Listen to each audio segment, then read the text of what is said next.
শুভ রথযাত্রা সবাইকে, রথযাত্রার অনেক অনেক ভালোবাসা ও শুভেচ্ছা। জার্নি উইশ করতে একটু লেট হয়ে গেল, কি করব বলো, ভিডিওটা এডিট করে পোস্ট করতেই আমার দেরি হয়ে গেল।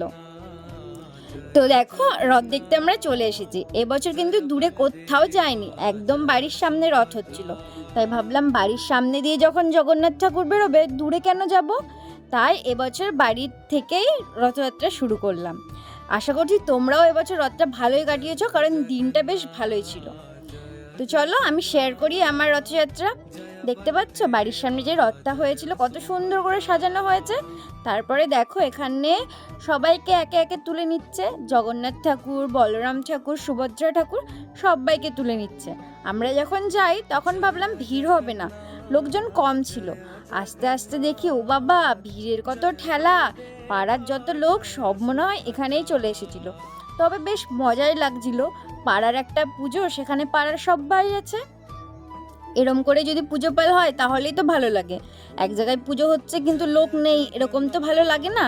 তারপরে দেখো সবাইকে এখানে একটু আশীর্বাদ করে দিচ্ছে। আমি ঠিকঠাক জানি না কি বলে এগুলোকে, আমি বললাম আশীর্বাদ, আমি ভাবলাম তাই বললাম। তারপরে ওখানে দাঁড়িয়েছিলাম আমি রথ টানবো। আমি এবছর একটু বেশি এক্সাইটেড ছিলাম, কারণ আমি এইরকম রথ কোনোদিনও টানিনি, মানে রথের দড়ি ধরে টানিনি।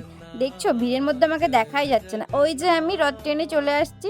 যেহেতু রথটা অনেক দূর যাবে আর আমি যাব না বলে কাছের থেকেই রথ ট্রেনে চলে এলাম। দেখো রথযাত্রা কিন্তু শুরু হয়ে গেছে। এখানে ব্যাংক পার্টি ছিল, অনেক লোক ছিল, বেশ মজা করতে করতে গিয়েছিল। ভাবলাম যাব, কিন্তু মা গেল না বলে আমারও যাওয়া হলো না। রথযাত্রা চলে যাওয়ার পর ঘোড়া নাচ যাচ্ছে, যদি আগে একটু হতো তাহলে দেখতে পেতাম। তারপরে দেখছি পুচকি পুচকি ভাইগুলো রথ নিয়ে আসছে, ছোট রথ বলে কি টানবো না, তাই ওদের কাছে গিয়ে দক্ষিণাটা দিয়ে রথটা টেনে নিচ্ছি। রথ টানতে কিন্তু বেশ ভালোই লাগলো, সেই ছোট রথ হোক আর বড় রথ হোক। কি ঠিক বললাম তো? তারপরে দেখো আমাদের এই পাশটা দিয়েও একটা ছোট্ট রথ আসছিল। মা বলল যাও গিয়ে ওটাও টেনে এসো। তাই মায়ের কথা মতো ওই রথটাকেও টানতে চলে গেলাম। দেখো এখানে আমি প্রণাম করে দক্ষিণা দিয়ে রথটা টেনে নিচ্ছি। আসলে কি বলতো, যে পুচকি পুচকি বাচ্চাগুলো এত কষ্ট করে, এত খাটাখাটনি করে রথগুলো তৈরি করে, আমরাও গিয়ে যদি ওখানে প্রণাম করি, রথ টানি, তাদের খুব ভালো লাগে, তারা খুব মজা পায়। এইভাবে যদি আমরা তাদের সাহায্য করি তবেই না তারা এই ছোট ছোট্ট কাজগুলো করবে। আসলে এখনকার বাচ্চাগুলো তো এইসব আর করেই না, সবাই এখন ফোন নিয়ে ব্যস্ত থাকে। কিন্তু এবার দেখলাম প্রায় অনেক বাচ্চাই আছে যারা এখনও ঠাকুরে বিশ্বাস করে। এখানে দেখো প্রসাদ দিচ্ছিল, আমি নিয়ে চলে এসেছি। এই যে বলছিলাম না ঠাকুরে বিশ্বাস করার কথা, এই পুচকি বাচ্চাটাকে দেখলে বোঝা যায়।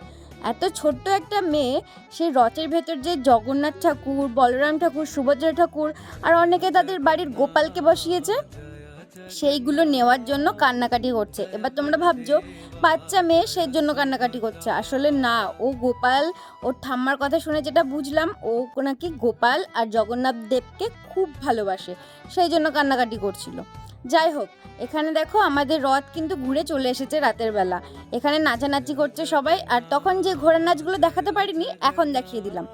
সবাই নাচানাচি করলেও আমি তো পাড়ার বউ, তাই নাচতে পারি না, তাই আমাকে দাঁড়িয়ে দাঁড়িয়ে সবার নাচই দেখতে হচ্ছিল।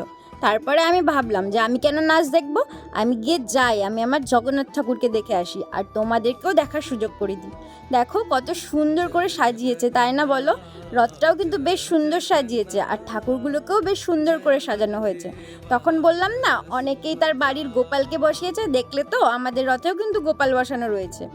এখানে ওই যে রথের জন্য প্রসাদ দেওয়া হচ্ছিল, তখন আমাদের প্রসাদ নেওয়া হয়নি, তাই এখন নিয়ে নিলাম। আর প্রসাদ নেওয়ার পরে দেখা হয়ে গেছিলো আমার একটা চেনা কাকিমার সাথে, তো তার সাথে কথা বলে নিলাম। তো আজকের ভিডিও আমার এতটুকুই, ভালো লাগলে একটা লাইক, কমেন্ট, শেয়ার করে দিও।